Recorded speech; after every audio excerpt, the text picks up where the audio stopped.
And welcome into the MLB Hot Stove Daily here at the Upside Sports Network. My name is Michael. Appreciate you guys joining us late on a Monday evening. Lots to get into over the New Year's holiday. We had some actual signings for a change, updates on lots of the top major free agents, updates on the trade market as well. Lots to get into. We'll also touch on some NBA and NFL talk as well at the back end of our video. If you guys are new here, be sure to hit that like and subscribe if you haven't already done so. Follow us over on Facebook, Upside Sports Network as well. That way you guys will be notified when we do go live. But be sure to hit that like and subscribe, and let's get it going.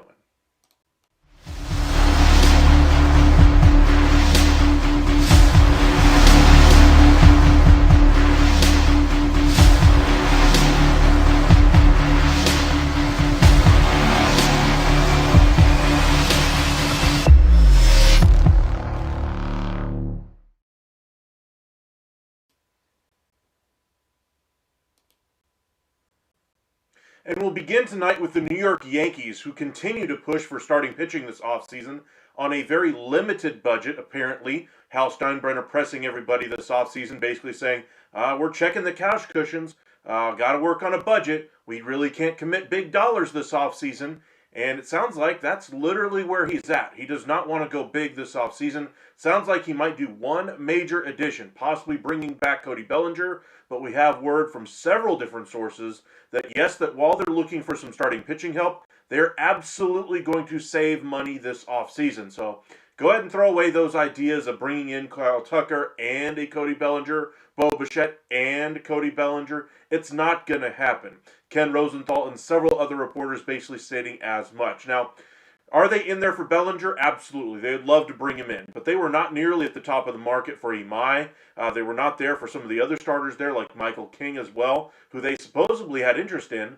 But with this market, in a market that has been, let's just say it's not nearly been as robust as some of these free agents were hoping when they were hoping to hit their payday. And they're finding a tough time to find the contract figures they're looking for. You'd think this would be a time when some of those big market teams can really use the power of their paycheck and be able to use that power of that money and utilize it and try to get some of these guys that were, the money might have been close before. They might have a leg up now because they have that extra money to spend. So we'll see.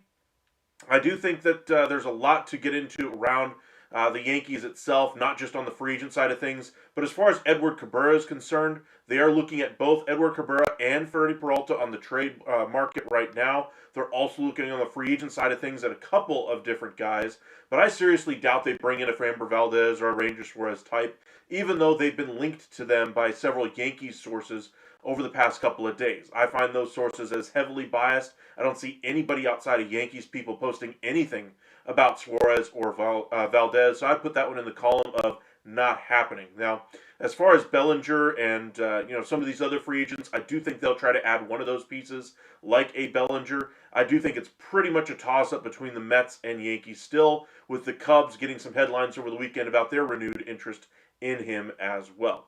As far as the trade speculation around Cabrera, there has been some idea that the players that the Marlins ultimately are asking for could be some minor league top-end pitchers, which leads me to another interesting point, that why are they targeting pitching? This is a team that's needed offense for quite a while now.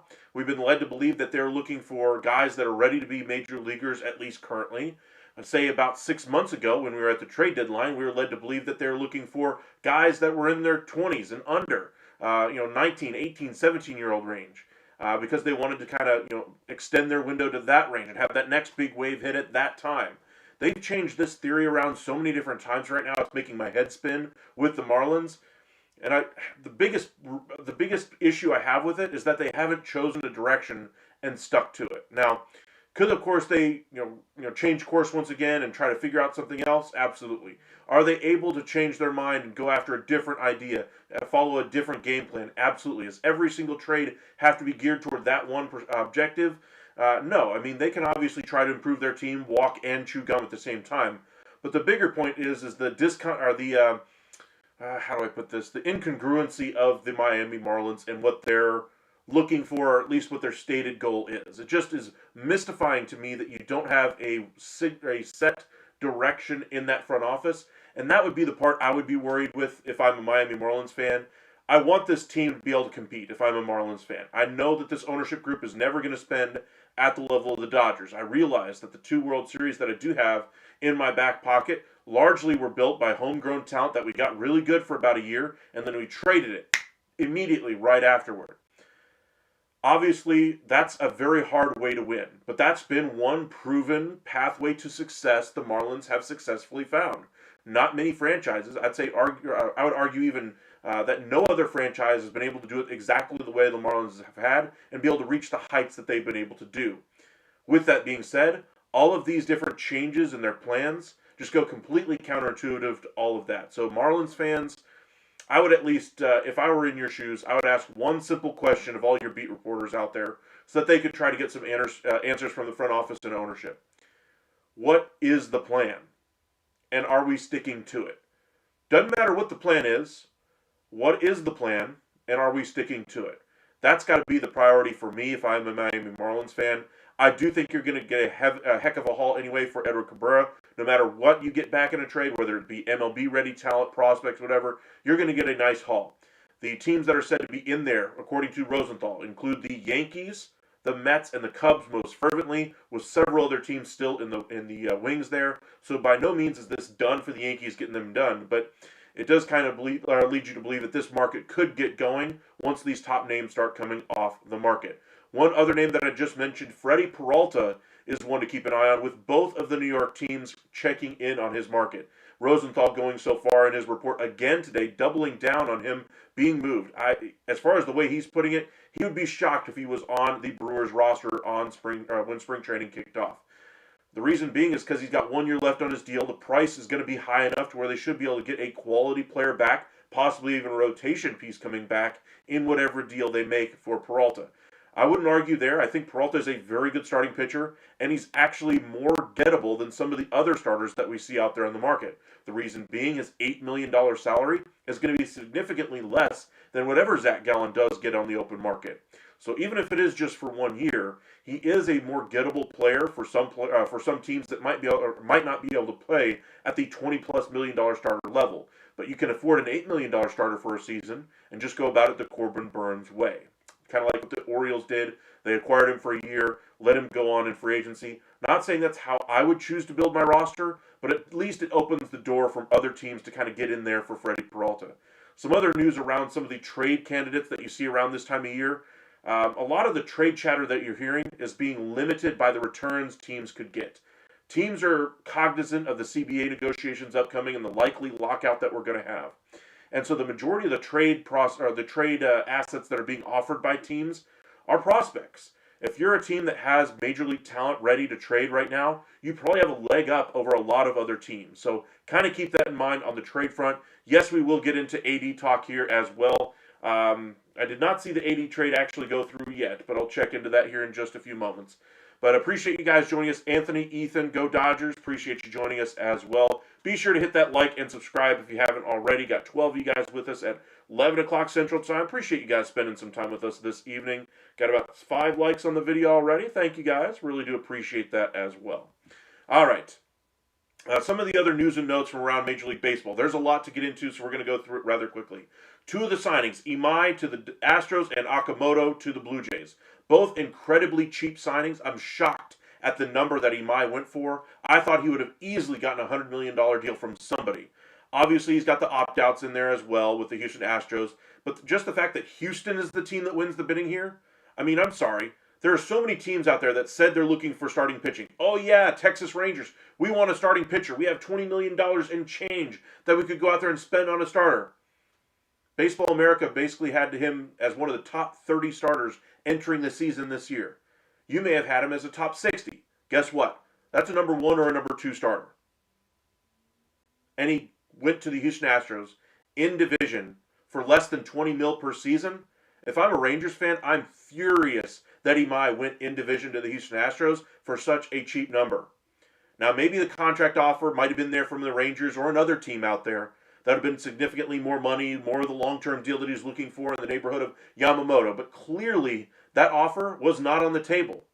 Imai wanted to capitalize on his experience coming over, being able to demonstrate his skills for 1 year down there in Houston, and try to really strike it rich next year. I'm just shocked that he went for the number that he went to and the team that he went to. This is the first international free agent of this caliber, certainly in Asia, for the Houston Astros, and this could be the beginning of a new market for the Astros to really try to exploit.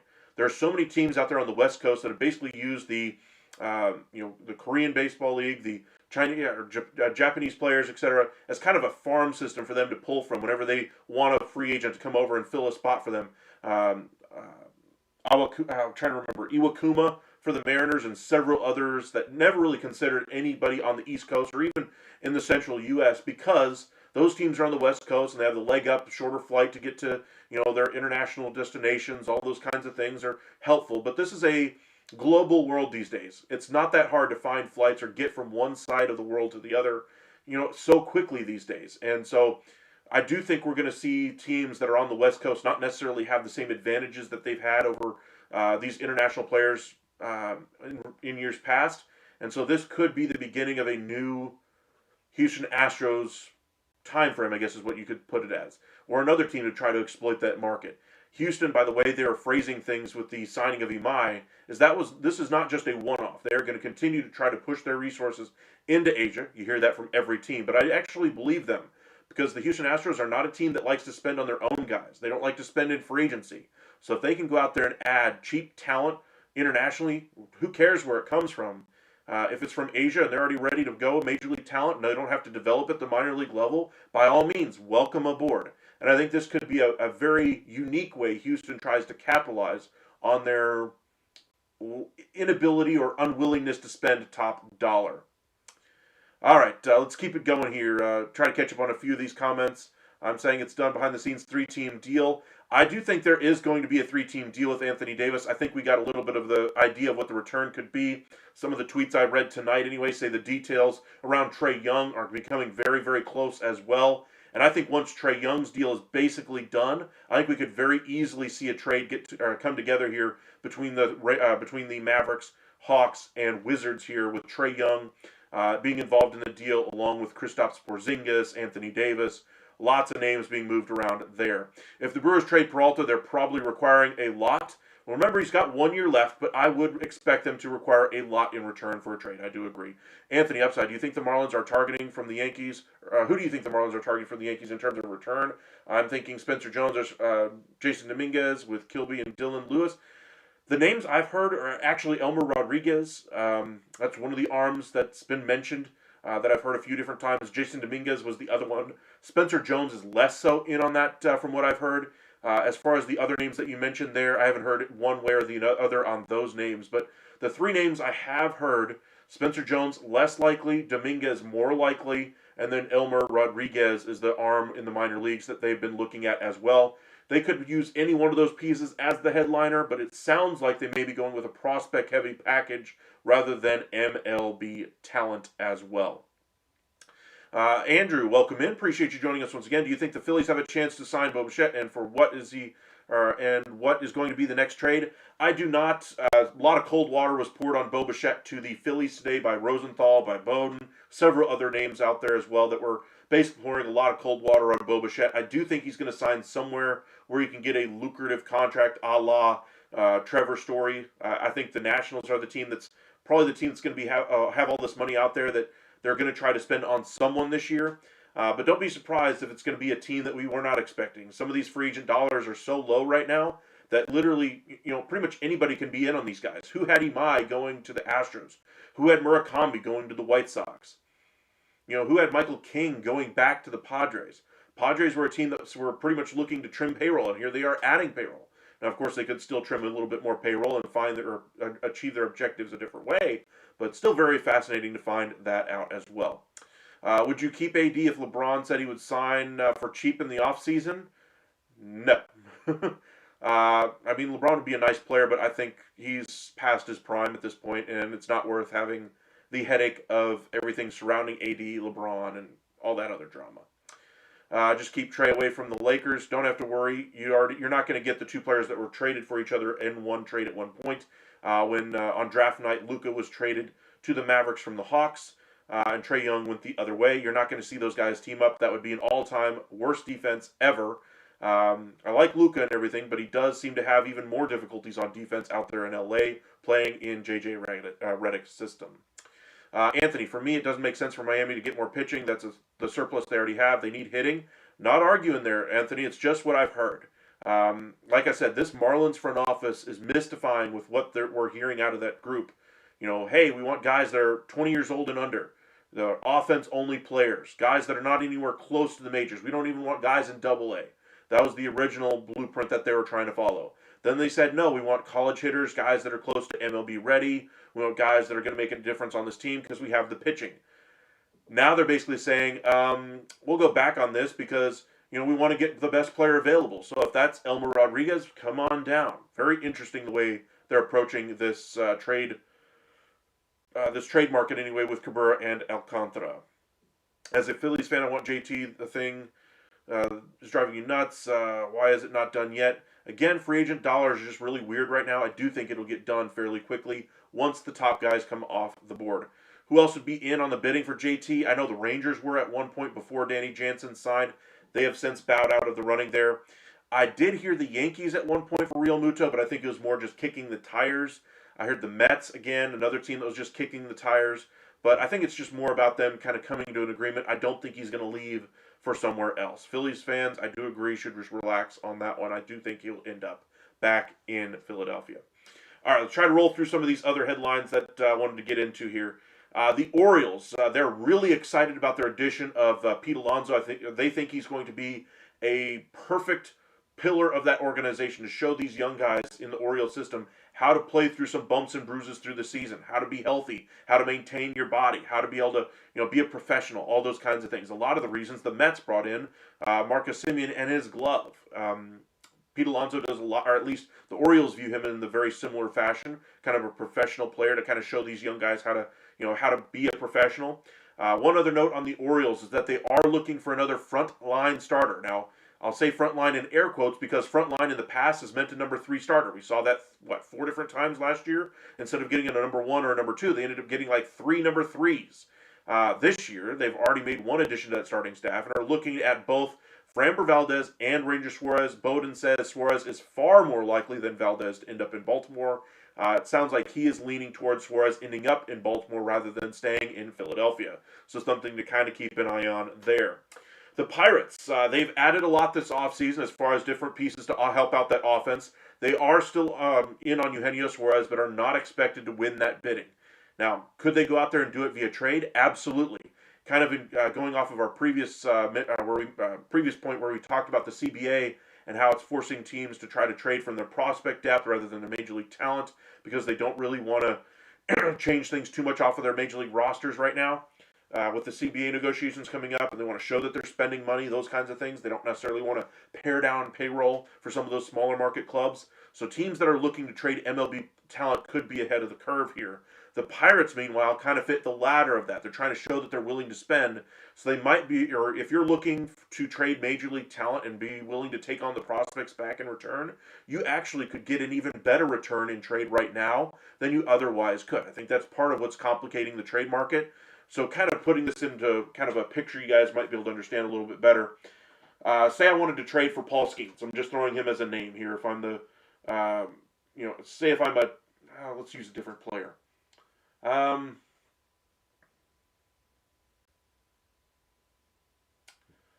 Let's say I'm trading for, I don't know, Byron Buxton from the Twins. Say he waived his no trade, says I want out of here, blah, blah, blah. If you're willing to trade major league talent right now back to the Twins to be able to get the trade done, that would probably give you a leg up over everybody else. However, if you're a team trying to take advantage of the minor league talent available to you from the Pittsburgh Pirates, where they have several minor leaguers that are going to be good starters in the future, Minnesota ain't competing right now. They don't necessarily need major league talent back. So they could get a very nice return for Byron Buxton if they were to trade him to a team like Pittsburgh. They've done a nice job improving this roster, but that'd be another great way to help improve that roster, is just continuing to add to that offense as well. Let's see here. Another note on the Yankees. They do not currently have a director of international scouting, nor do they have a deputy director of international scouting. Michael, why is that important? Why does that even matter at all? I mean, it's 11 o'clock on a Monday. Why should I care about international scouting directors when we still haven't seen Kyle Tucker sign? Well, the international signing period starts in 12 days. That's very important because that's where the Yankees have really struggled in recent years. They spent big money. They recently just lost one of their targets of this last year's international signing period to the crosstown rival Mets. And I think that was probably the final straw that broke the camel's back there for the Yankees. They weren't really willing to settle for that anymore. You could see some of these names also flip-flop from their commitments to the Yankees based off of their relationship with the now departed director of international scouting and see where he ends up on his feet. But something to kind of keep an eye on with the Yankees. 12 days out, and now they're having to basically get a new top number one and a number two on the international side. Not a good look for the Yankees. This is a move that should have been done months ago, not right now. So I know you Yankee fans are anxious for news. That's probably the juiciest bit right now outside of the Cabrera stuff. That I think for future years of the Yankees organization will be very impactful. So kind of keep your eyes peeled for what happens in that space with what the Yankees decide to do and how they spend their money in the international signing pool.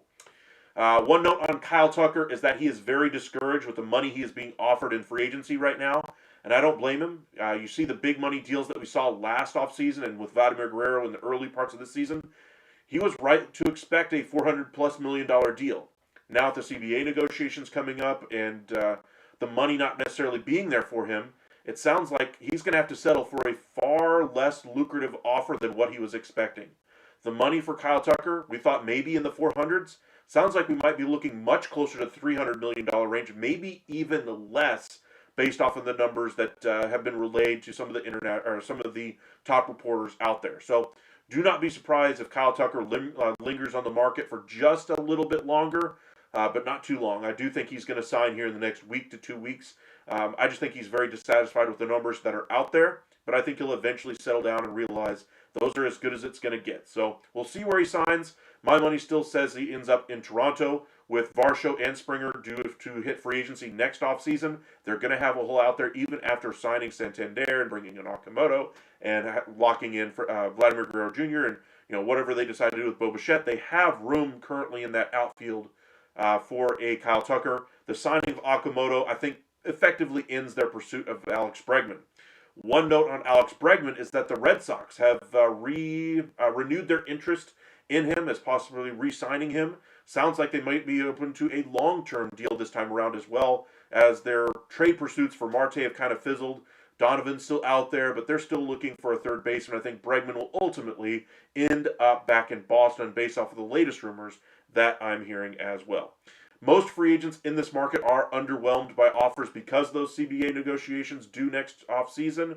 So kind of keep an eye on shorter-term deals, options, those kinds of things as we get closer to spring training with players just trying to lock in a contract before we get into a lockout year. 3 teams are still in on Donovan among others. The Mariners, Royals, and Red Sox are all teams that have been mentioned in the past 24 hours as far as still being connected to Brendan Donovan. I do believe the Cardinals will move him. Will they move him now? Will they move him before spring training? Will they move him during the season at the trade deadline? I think your guess is as good as mine. But I do think the Cardinals are going to try to tinker with that roster a little bit. And if I were a betting man, I would say Donovan would be the man headed out first among those other names that are left. Don't forget about Nolan Arenado there in St. Louis as well.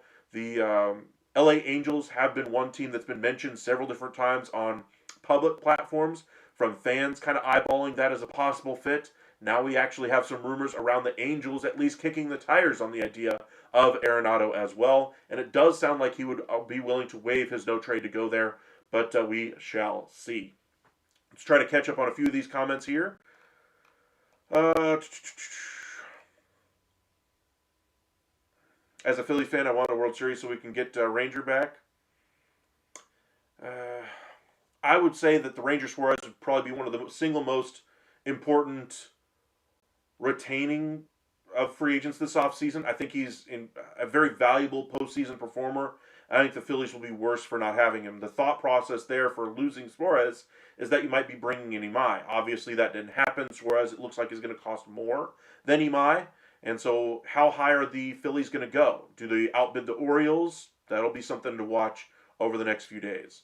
What's the Cubs' next move? They have, over the weekend at least, been connected to Cody Bellinger. I'm going to put a little bit of cold water on that one. I still think he ends up in one of the two New York markets. I do think it's possible, but extremely unlikely. Other moves that they're still looking to do, they're looking for another frontline starting pitcher. Frontline in air quotes, because again, how much are they really willing to spend this offseason? Zach Gallen is one of the better options out there, but he's off of his worst season as a pro. We'll see what number he ultimately gets. Do baseball analysts who cover MLB not trust Manfred to get a deal done with the Players Association to prevent a lockout in 2027? I'll put it this way. The owners are almost completely unified on wanting some type of, I don't want to say salary cap, but I do want to say restrictions on the the least amount that you can spend, while possibly putting not necessarily a salary cap, but extremely egregious tax thresholds that really make it very punitive to go over certain dollar amounts. I do think deferments will be completely closed down as much as they possibly can. I do expect there to be some kind of grandfathered in contracts from previous years, obviously with the Dodgers spending so much, but I do think there'll be some way to account for that in the years going forward. But as far as Manfred, I think the owners are comfortable with Manfred negotiating this deal. I mean, they trusted him in the past. I don't see any reason for them to be unhappy with it. I mean, they've gotten so many good things for the Manfred's done so many good things for those owners. They've really taken advantage of the players in recent years. The only way I see this happening, if there is a salary floor and a salary cap or luxury tax threshold that's so egregious that they're not willing to go above it, even for likes of Steve Cohen and others, make it 1,000,000% tax for anything over 500 or 1,000% tax on anything over 400 or whatever else you want to do. There's lots of ways to to cut this thing up. But as far as where was I going? Lost my train of thought there. Um, the revenue. Players Association is not getting nearly what the NBA players or the NFL players are getting as far as revenue sharing. So the thought process there to at least get the players to the table would be to offer them money to allow them to reap the rewards of the revenue sharing a little bit more. From some reports that I've seen out there, they guesstimate the number right now is around 40%. That sounds like they're willing to go to more what the NBA and NFL have for player revenue sharing is going to be around 50%. If they did something like that, if I'm a player, I think it'd be hard for me to ignore. Now, would it limit specific salaries? Absolutely, but there'd be all kinds of additional benefits of getting that revenue sharing money. Some of that money could be divvied out based off of, playing time, or it could be divvied out based off of playoff, put into the playoff pool. All kinds of different ways it can be utilized. But 50% would be a meaningful difference where the Players Association would at least have to consider the money that it would be headed their way if they could get a 50-50 split in something like that. Sorry, Dodgers have the dibs on the World Series. I do agree the Dodgers have dibs on the NL side. I really do think Alec Bohm is staying a Philly now, and can we just get rid of Nick Castellanos so we can sign where he wants or trade him? I do think Castellanos will be gone. I'm just surprised they haven't decided to cut him yet. Maybe they just want to get him to spring training, see how he looks, and if he looks great in spring training, keep going with it, and he could be at least a fourth outfielder for you, or a DH type of a player. More likely he'll end up being waived or released and end up signing elsewhere. Anthony, did you see the young massive shortstop Miami signed internationally, Venezuela, Santiago Solarte and Randy Munoz, two young shortstops, and I think the guy who just left the Yankees, that was the guy who left the Yankees anyway, went to the Mets. I forget his name anyway, but he went to the Mets. But as far as the two shortstops, I have not looked into them yet. That's something I will be looking at going into the international signing day period. What's the Cubs' next move? Again, I still think we're looking starting pitcher. That makes the Dodgers short-term deal high AV more appealing. True, but I do think that the money that Kyle Tucker is going to be looking for is still going to be good enough for him to sign a long-term deal elsewhere. Now, if the Dodgers are offering 4 years, $200 million versus 10 years, $300 million somewhere, that could get very interesting. Something to keep an eye on as well. What's their next move in free agency-wise? If I had to guess, Gallen would be my choice if I were the Cubbies. I just don't think they're going to pay for Framber Valdez. I think he probably ends up in the New York market, probably with the Mets most likely. If they did pass a salary cap, they couldn't add it until several years down the line. Still am skeptical. They'll probably introduce it and say by the year 2028 or 2029 they'll push it down the road and just allow these deferments to kind of go down. But there's always a way to get these things done. Will the Cubs sign a hitter? I think they'll add a bench piece. I am very skeptical of them landing Alex Bregman or Suarez or something or somebody along those lines.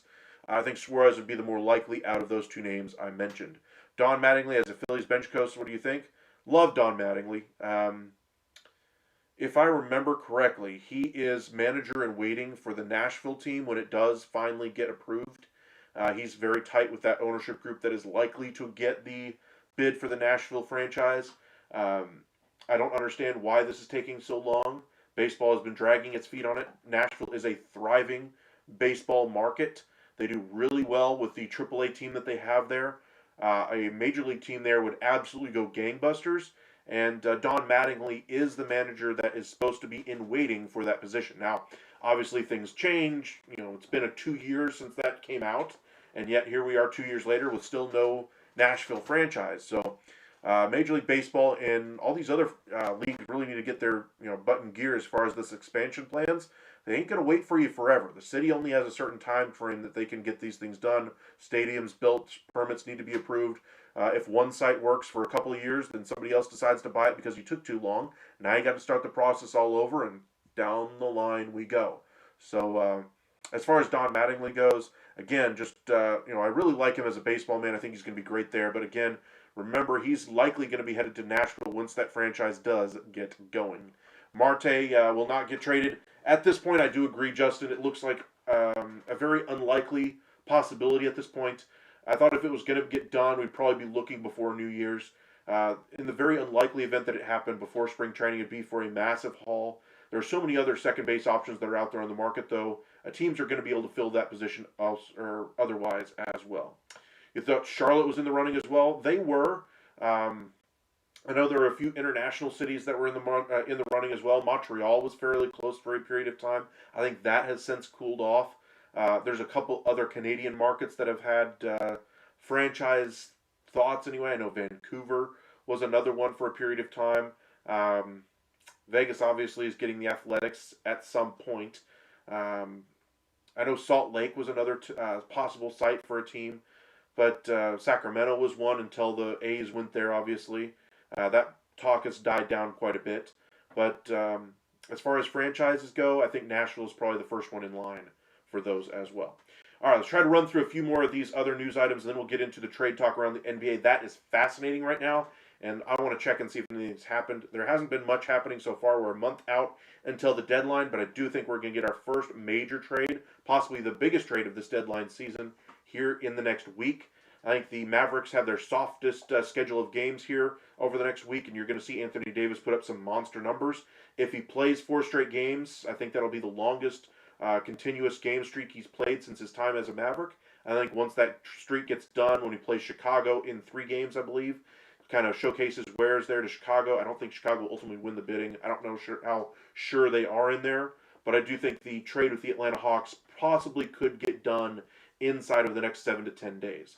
But let's get these other news and notes items around done first. We'll start with the Yankees and Cody Bellinger. They have 2 offers now so far on the table to Bellinger. They've upped their offer from the first one. I do think this is the priority player the Yankees are targeting in free agency. On the offensive side of things, is this going to satisfy Yankees fans and their thirst to try to improve this roster? Hell no. Yankees will tell you, and Aaron Boone will tell you, that this roster is very good, even with what the Blue Jays had already, and then the additions that they brought in. They still are very comfortable with the roster that they have. I beg to differ. I'm sure Yankees fans beg to differ as well. This is a arms race in the AL East, and they're falling behind here. Will they get Bellinger done? Maybe. If they do, that's still not necessarily an improvement off of where you were last year. That's just getting you back to status quo. And, oh, by the way, you're still losing a couple other pieces off of that roster. So we'll see where the Yankees ultimately decide to go, but it does sound like they are going to go much cheaper this offseason. In fact, one insider anyway, I don't want to put him on blast anyway, basically said that they are going to go cheap in the bullpen. Used the word cheap, so do not expect big expenditures back there. The bullpen could be a bit of a problem for Yankees fans. I know they're looking to address their starting rotation via trade right now with Peralta and Cabrera being mentioned, but the free agent side of things might be where they find their bat with Bellinger. The Mets are looking for a frontline starter. Talked about this about this all off season, about them needing not one, not two, but probably three starters. They don't necessarily want to use two of their young guys back into that rotation. Peterson has had his name on the block. The trade possibilities Mason Miller and Pivetta from the Padres are still out there. But it does sound like Freddie Peralta is one of their targets on the trade side of things, on free agency. It looks like Framber Valdez is the apple of their eye there. So kind of keep that in mind as well. We talked a little bit about Arenado to the Angels already. Sorry, just going through all my notes that I wrote down. Yankees are expected to get one of Peralta or Cabrera. I would put that as a doubtful to me. I wouldn't put it as they get one or the other. I do think they will add pitching. Does it have to be one of these two guys? No, and that's where I think that's kind of where the erroneous part of the report came in that I saw. That was from, I'm trying to remember who had that one. I think it was John Morosi who said that they would end up with one of those two. I seriously doubt they end up with one of those two. I do think there's a good chance they could get either one of those, but I'm not saying it's 100% they get one or the other. So if Cabrera comes off the board and Peralta's still there, they get him. I don't think we're that far down the road with the Yankees at all. One note on the Rangers. Are they basically done? I think it's a good way to kind of ask it. I was reading right before I came on the air. Let me pull this up for you guys that are Rangers fans. I just love the way they put this. The Rangers haven't really addressed any of their needs offensively outside of a move for Brendan Nimmo. They haven't really cleared off too much roster. They haven't cleared off too much salary with only Marcus Semien going out the door and a couple other losses in free agency. But no big trades to offload some salary. And it sounds like they're going to basically stay where they're at right now financially and maybe sign a couple of guys on the cheap for the rotation, a couple more guys on the cheap for the bullpen, and just call it a day. If they get to the point in the offseason where free agent dollars come down, maybe they offer a one-year deal. They mention a couple of names here, like Rhys Hoskins, Moncada, Mountcastle via trade now that they brought in Pete Alonso. They also mentioned a couple of guys that are on the 40-man roster, Walcott and Ortiz, that could make a difference later on down the line. Are any of these guys that would be difference makers for you? I would argue probably not. And when you look at your current alignment of infielders, you have Seager, of course, as the aircraft carrier, but everything else is a complete question mark. Berger over there at first base struggled in his first year. I do expect him to rebound, but he did struggle. Josh Young, his struggles last year were well documented. He had a nice period of time when he came back from the minor leagues where things looked a little bit better, but he was by far one of the luckiest players in the game during that streak. And so I would expect a regression to the mean, and we saw that in the second half, especially in September, where his numbers, again, took a nosedive. They're giving him one more chance just to see if things will work out. I do think he'll have a little bit of a shorter leash, but we'll see. Hank, welcome in. You know what they say? Always upside. Thank you, my friend. I appreciate you there as well. Let's see here. Don Mattingly and Dave was the package to Nashville when they get a team. I did not hear about Dave. I don't remember Dave. That means that we're not going to sign Bregman then. As far as to the Diamondbacks, no, I don't think he's going to go there.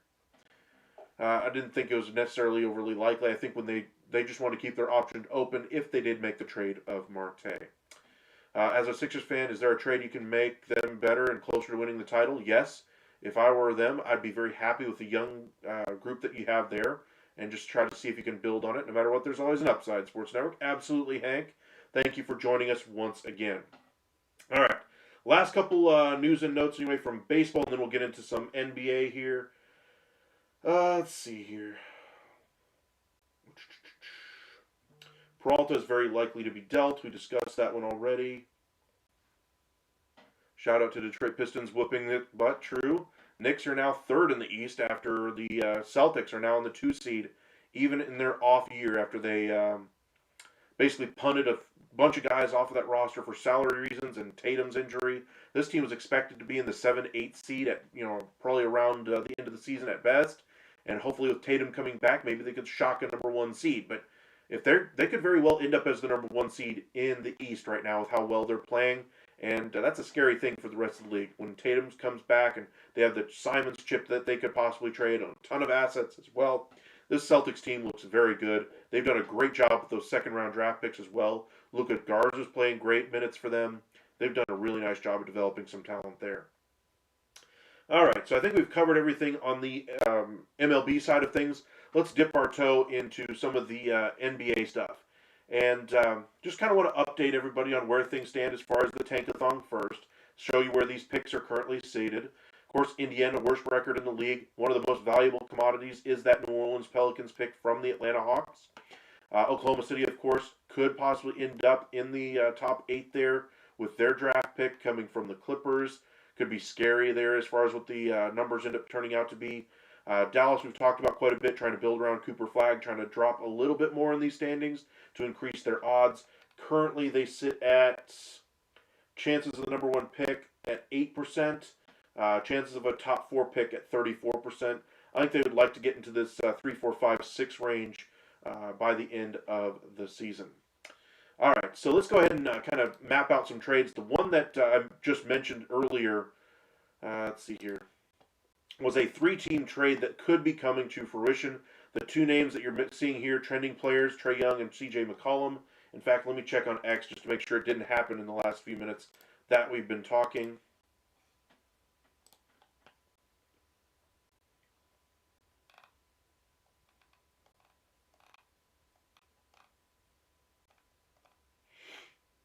Game winner over his former team, yeah. That was the 3 you're talking about there, Andrew. Pretty sweet, pretty sweet. Okay, let's get into some of the trade talk here. So, the talk is the Wizards.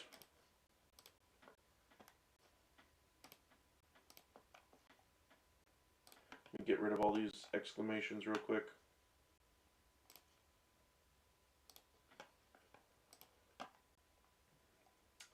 The Atlanta Hawks are in the 10 seed right now. And the 3rd team, of course, will be the Mavericks with Anthony Davis. Okay, so C.J. McCollum helps out, gives them a better guard anyway than Trae Young. Trae Young goes to the Wizards. They have space. They can easily take him on. Not worried about that at all. Anthony Davis goes to the Hawks as well. Porzingis goes to the Mavericks. I'm going to go ahead and say they send D'Angelo Russell in this trade as well to the Hawks. Kind of keep their costs down a little bit. Luke Kennard goes to the Mavericks as well. So now their money looks pretty good for future years. That was one concern that had been raised by Mark Stein anyway about the Trae Young and Anthony Davis with this roster in the Atlanta Hawks for a team that does not like to pay the tax. This would be something that they would be more willing to do, I believe.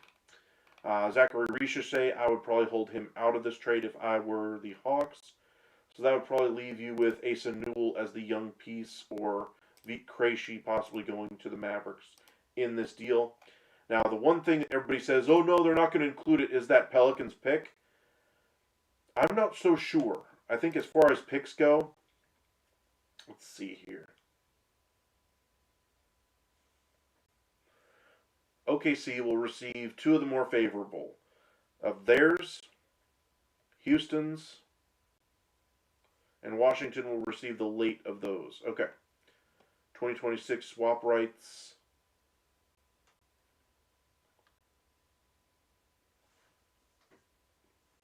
As long as Washington picks fall in the 9 to 30 range.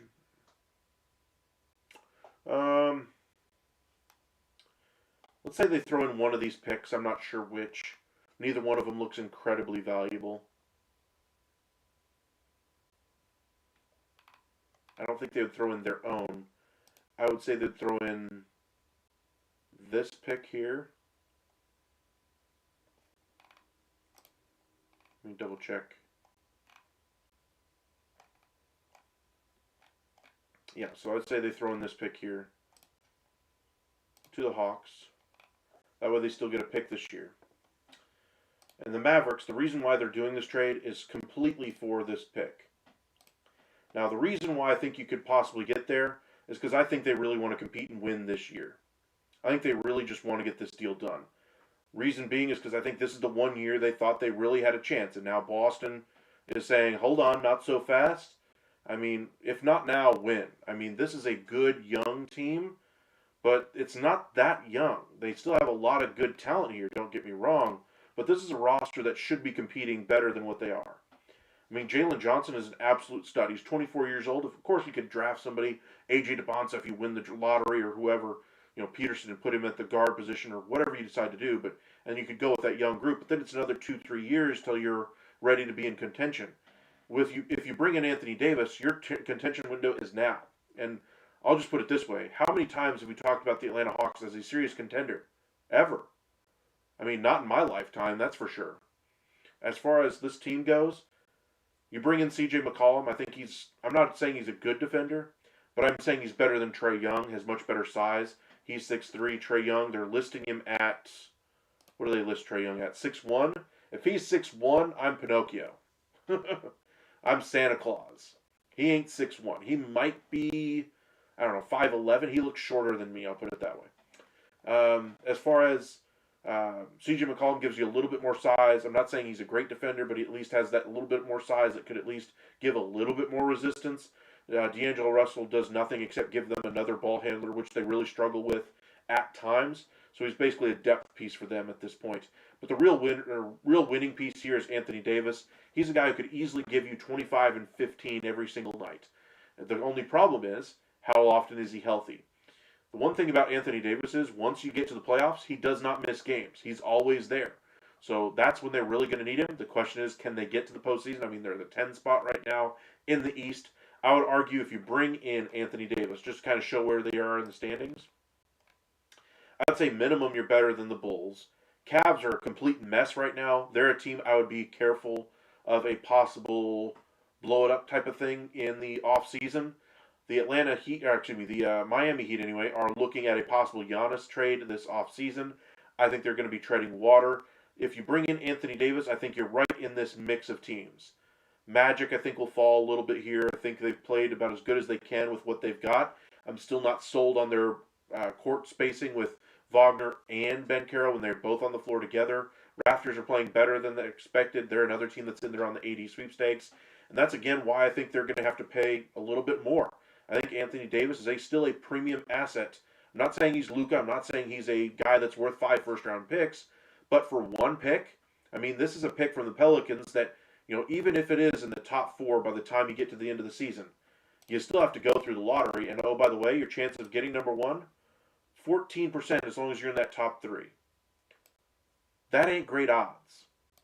If you're in the top 3 anyway, you get 52% chance that you got in the top 4 picks.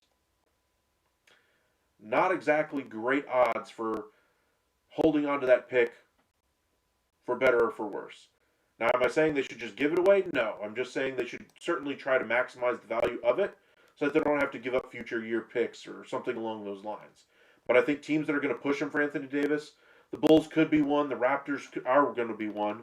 I think the Warriors absolutely will be in there, and I think there's a few other teams that might actually kick the tires on Anthony Davis, including the Milwaukee Bucks. Now, do I think they have the resources that Atlanta has? No, which is why I think that deal with Atlanta very well could come to fruition.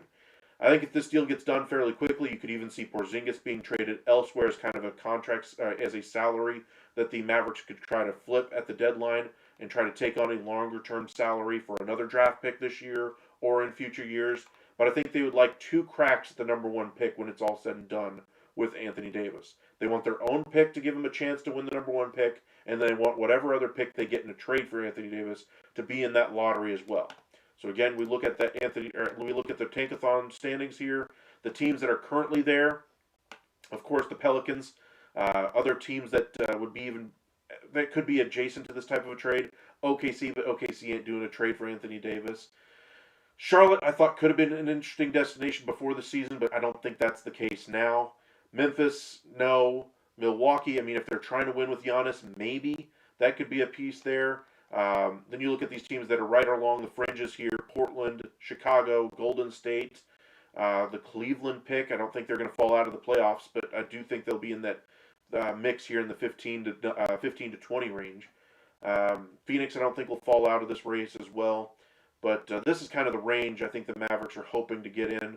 At the top, of course, with the Pelicans being the premium one, and then if that doesn't work, they'll probably look in this range here. But I do think they're trying to get 2 bites at the apple and increase their odds at getting at least in this top group here. They would love the number 1 pick again, back-to-back years. The Dallas Wings just did that in the WNBA. Maybe they could do it in the NBA as well. All right, what do you think of all these NFL coaches getting fired, and what is one that was a shocker? Really wasn't shocked by any of them, honestly. I'm shocked that some didn't go, that in my mind probably should have. It is referred to as Black Monday because of the end of the season and lots of coaches getting fired.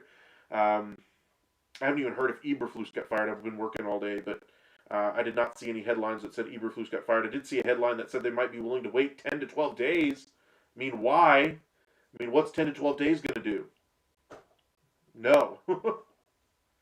What would a James Harden trade look like? Scraps is a good way to put it. Same thing for Kawhi Leonard. Saw an interesting video out there from Slightly Biased anyway that was advocating for Kawhi to go to Detroit. I think he'd be a great wing for them. That would be a more interesting one. I think Harden, there were some people trying to mock him, Bill Simmons and others, to the Milwaukee Bucks. Giannis and him don't get along, so that's not going to happen. But if you're trying to compete and have a expiring salary that the Clippers might be able to utilize, maybe you could intrigue them in an offer. Maybe if you offer them a protected first-round pick, maybe you get there. But the Clippers are still trying to win, and Ballmer isn't exactly willing to cash in on this season. Not yet, especially with that new stadium out there in L.A. Let's see here. Is Kyrie staying or going? Haven't heard much. He's staying. He's absolutely staying. The team is not trading him. They're not entertaining offers in the offseason. I do think there will be some conversations to be had about how Kyrie wants to, if he wants to stay with the team, if he doesn't. I think he really enjoys being the leader on this team. I think he's really found a home, which is something he's been looking for his entire career. That's why we got the article today that said Anthony Davis wants to stay a member of the Dallas Mavericks. I think that's more lip service anyway from his agent. But I do think there is some, I think there's some accuracy to it that he would like to see what it's like to play with a future Hall of Famer in Kyrie Irving, and just wants to finally find some peace in his career after trades and all this drama out there in LA and now the drama in Dallas. I just think he's ready to settle down, and he just wants to find his basketball home and just be able to call it a career down the line. But I think that's where his mindset's at. He's looking more long term for peace, stability, more than anything else as well. What do you think of the Eagles not playing their starters when the 2 seed was available? I mean, 2 versus 3 to me didn't matter. Hill of beans. I mean, whoop-de-doo. Sure, you have to play one extra road game if you face the 3 in the playoffs, but or the 2 in the playoffs. But I mean, these playoffs are so convoluted right now. There's nobody that I think that's going to have an advantage going into this postseason. I just don't think there's any team that's really head and shoulders above everybody else. Charlotte beat OKC. Yeah, they trounced them. They were terrible. OKC's not been playing well since they got their full lineup back. They're actually 6-6 since they got their full complement of players back, starting SGA, Williams, Dort, Hartenstein, and Holmgren. I think it's just them trying to get time together on the court more than anything else, and I think they'll get there. They are a good team, but I do think at the trade deadline they would be smart to do something like they did with Gordon Hayward and try to get another backup big in there. But they're not going to do anything major like bring in an Anthony Davis. They're going to do something small around the periphery and see if they can build from there. Andrew, is there an upset that could happen this week in the NFL playoffs? Literally anything. Like I said, there is not a great team this year. There's teams I'm rooting for, sure. But, I mean, the Pittsburgh just barely got in there by the skin of their teeth. I think they could easily upset somebody. If you look at the Carolina Panthers, they're not expected to do anything this postseason, yet here they are. I do think there are some of the teams that are a little bit better than others, but nobody that's so far and away better than anybody else. I think anybody could get there. Watch the NFL end up with something like Houston versus Carolina for the Super Bowl. That would be terrible for them. Do I think Carolina's going to get there? No, but I do think Houston has a really good chance. Jacksonville has a really good chance. I would probably say New England has a really good chance. Denver I'm not necessarily as high on. I know my great uncle would not be happy about that one. He's a diehard Broncos fan, but I'm just not high on him with that quarterback. I like Bo Nix, but he's just... We've thrown around this name before, Mr. Checkdown, with some quarterbacks, and not saying that is what he is, but he isn't exactly the quarterback I trust to be able to get a game-winning drive when you need it. Let's see here. What trade can the Magic or Pistons make to compete to make the finals? A trade for Markkanen would be my preference if I'm a Pistons fan. Somebody that's a wing, 3-4 type, I think would be the way I would go. For the Magic, I'm not sure there is one trade that they could make. I think they'd have to I think they'd have to overhaul that front court just a little bit, and they'd have to make a decision on whether they're going to stick with Wagner anyway, or if they're going to stick with Bencaro. I don't think they can keep both and be able to be a finals contender with that lack of shooting on the outside. I'm Heel. Welcome back. Hey, Michael, who's the evil empire? The Astros, Dodgers, or someone else? Clearly the Dodgers. It's not even close. Dodgers are the evil empire right now. All right. Try this trade. And it was because they're over by 7. So Washington would have to add a little bit more. This would be interesting. There's conversations about them buying out Middleton anyway. If the Mavericks took him on and they traded, I don't know, Caleb Martin there, maybe. I'm just trying to think of a garbage contract that they could get rid of. Jaden Hardy basically saves the Wizards $15 million.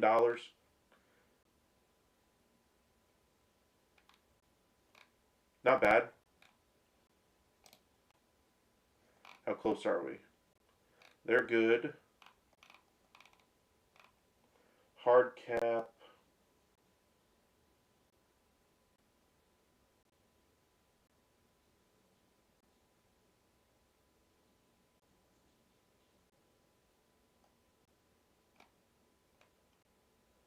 Remove 13 mil.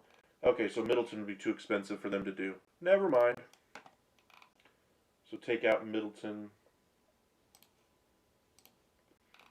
Say you threw in, I don't know, low-cost player.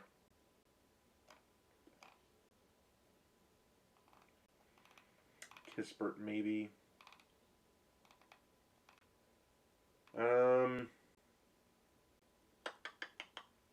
There's no more excuses for Josh Allen since the Chiefs are not in the playoffs. No kidding. I think they kind of screwed the pooch on this one, where they ended up in the where they ended up in their seeding. They should have won their division, and they didn't. I get Drake May is the real deal this year. He looks like an MVP candidate. Might win the MVP this year. I'm not sure if he'd get my vote, but he'd be 1A, 1B. I think Stafford would be in there. There's a couple of players that I would consider for it. Garrett on the defensive side of things would get at least a look. But to me, MVP is almost always a quarterback award nowadays.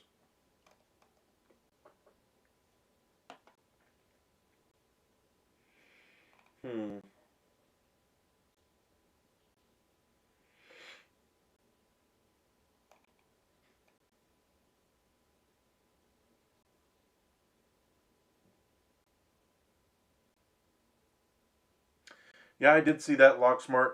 That's part of why they're looking to move on from Trae Young, and kind of why I'm surprised Washington, even with the Schlink connection there, with when he was the GM or part of the front office there with the Atlanta Hawks when they drafted Trae Young, or at least acquired him in a trade on draft night from the Mavericks in that Luka Doncic trade. Um, Trae Young had believers in that Atlanta Hawks front office at one point. Those guys are now almost all in Washington. And I think that's part of the reason why we've now found a suitor for Trae Young. Now, how quickly could a trade come together? Very possible to get it done very quickly. It's just a matter of what the pieces would have to look like. Trying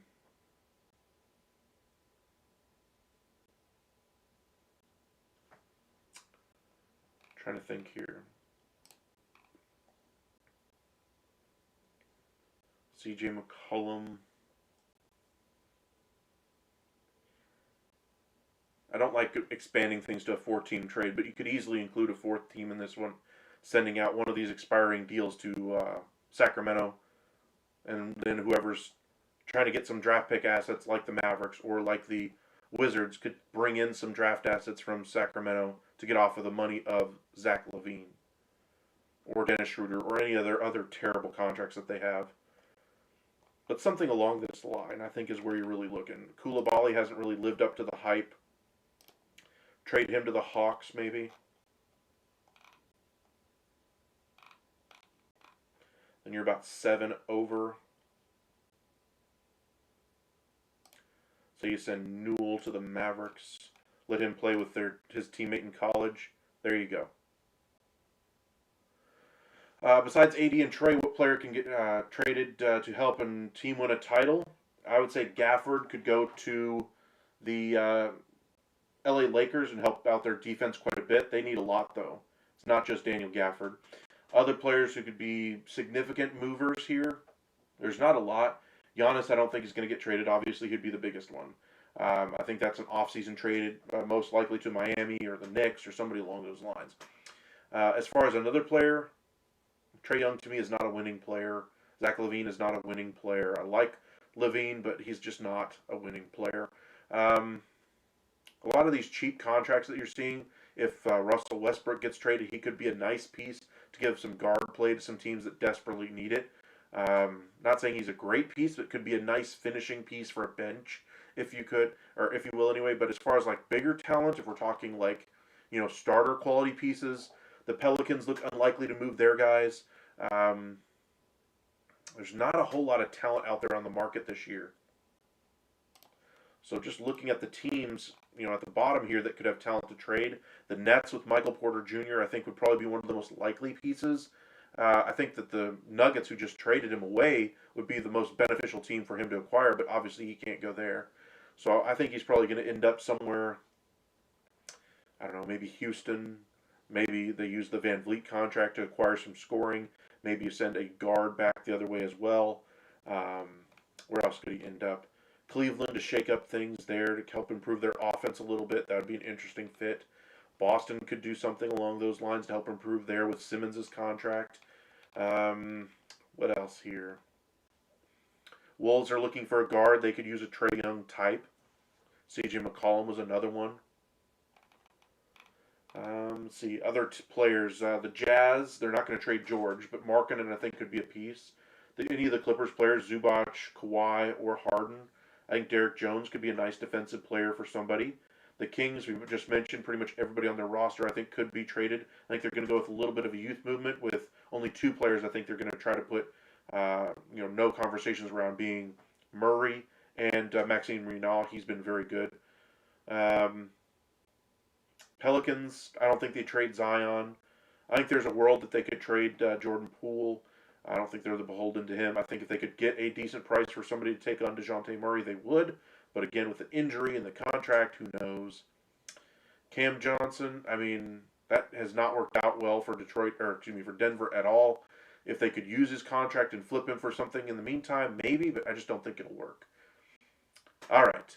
Appreciate you guys joining us. Been live for about an hour now. We'll get into a little bit more NBA trade deadline talk tomorrow. Hopefully we'll have some of the bigger fish coming off the board. Again, now that we are after New Year's, Christmas is over, the holiday seasons are done. Now it's just pitchers and catchers reporting in, I believe, about 4 or 5 weeks. So we're about a month and change away from baseball coming back. So do not be surprised if we see a flurry of activity sometime this week. Be prepared. It's going to come fast once those top guys do come off the board. And hopefully this trade market finally gets in gear. But appreciate you guys joining us. Hit that like, subscribe. Follow us on Facebook, Upside Sports Network as well. We'll be back live again tomorrow night around 9 o'clock. So be sure to join us then. Stay safe out there, everybody, and we'll see you guys again tomorrow night.